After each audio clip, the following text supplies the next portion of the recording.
हिसार और कुरुक्षेत्र में नायब सैनी और रणवीर गंगुआ का भी जोरदार विरोध हो रहा है जी। ये गए किस लिए, क्या काम है इनका, क्यों जा रहे हैं? जब आम आदमी विरोध कर रहे हैं, जब पूरा प्रदेश नहीं देश का हर नागरिक भाजपा का आज विरोधी है, खास करके खेती करने वाला व्यक्ति जो ये जानबूझ करके क्यों छिड़खानी करते हैं? ये प्रदेश के अंदर माहौल खराब करना चाहते हैं, ये राजकुमार श्रेणी पैदा करने चाहते हैं नए अलग अलग जगह पे, ये हालात खराब हों, इसलिए रोज कार्यक्रम बनाते हैं। इनको कोई निमंत्रण थोड़ा ही दे रहे, इनको कोई बुला थोड़ा ही रहे। गांव का कोई व्यक्ति आज भाजपा जजपा के किसी नेता को अपने घर चाय पे नहीं बुलाने को तैयार। आज कोई अपने किसी घर में अगर समारोह है तो उसके लिए इनवाइट नहीं करता, क्योंकि गांव का भाईचारा है, गांव के लोगों ने तय कर रखा है, गांव के लोगों का एक फैसला है कि हम अपने गांव का माहौल नहीं खराब होने देंगे। ये जानबूझ करके माहौल खराब करने के लिए कार्यक्रम बना रहे, ये प्रदेश के हालात खराब करना चाहते हैं। मुख्यमंत्री जो है हर वक्त एक ऐसी सोच रखता है कि प्रदेश का भाईचारा खराब हो, प्रदेश का माहौल बिगड़े, तो रोज नए राजकुमार श्रेणी पैदा करना चाहते हैं इस प्रदेश में। सरसों और नरमा के भाव पे सरकार पीड़ित दबा रही है। सरकार ने तो सरसों पिछले साल जब किसान लेकर के गया था तब क्यों नहीं खरीदे, तब कहाँ मर गए थे। अब तो सरसों का भाव इसलिए बढ़ गया कि इस कोरोना की वजह से जो हमारे पाम ऑयल आता था या दूसरे ऑयल आते थे, जो आपका बटर ऑयल होता था जिसके रेट बहुत कम होते थे, जो मुफ्त में आपको यूरोप की गवर्नमेंट जो है फेंक के दे करके जाती थी, उसकी वजह से तेल के रेट कम थे और अब वो सारा बंद हो गया। बाहर से कुछ आ नहीं रहा, नहीं बाहर से आएगा तो फिर नेचुरल है कि सरसों के तेल के दाम बढ़े, उसकी वजह से सरसों के दाम बढ़े। जिस दिन उनका इंपोर्ट खुल जाएगा उस दिन दोबारा उसी तरह के हालात पैदा हो जाएंगे।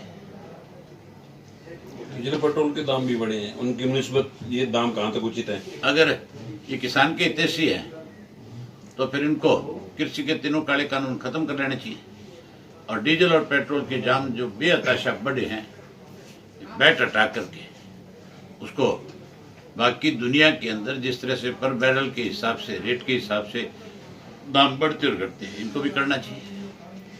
दिल्ली में बैठे किसानों को उप मुख्यमंत्री पहले कांग्रेसी और इनेलो के बता रहे थे, लेकिन अब प्रधानमंत्री को पत्र लिखा है कि इनकी बात सुनी जाए और जल्दी से हल किया जाए, और पहले कहते थे ये कांग्रेसी और इनेलो के हैं।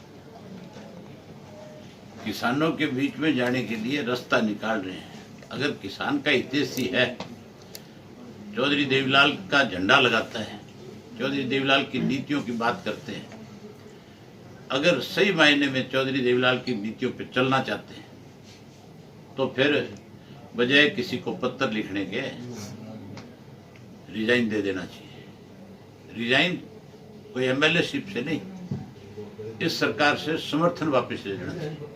सरकार चले गिरे वो एक अलग बात है, लेकिन चौधरी देवीलाल के प्रति जिस व्यक्ति का भी विश्वास है उनकी नीतियों के प्रति, वो कभी भी जो किसान के खिलाफ फैसले लेने वाले लोग हैं उनके साथ नहीं खड़े हो सकते। वो हर हालत में उनका विरोध करेंगे गांव में, लेकिन ये तो गिरवी रखे हुए हैं।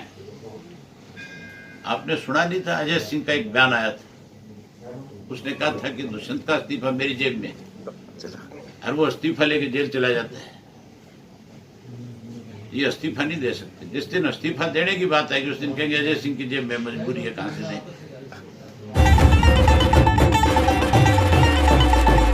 समय का पहिया घुमा के अब एक नई शुरुआत करिए, इस देश की सुनहरी धरती में नई जान भरिए, खिलखिलाते खेतों में खुशियों की बरखा करिए, अपने खेतों की फसलों से देश खुशहाल करिए। बेलारूस ट्रैक्टर, हाँ बेलारूस ट्रैक्टर, तकनीक विदेशी है, इसे देश के रंग में रंगिए। बेलारूस ट्रैक्टर का सब मिलके स्वागत करिए। बेलारूस ट्रैक्टर, तकनीक विदेशी, दिल देसी।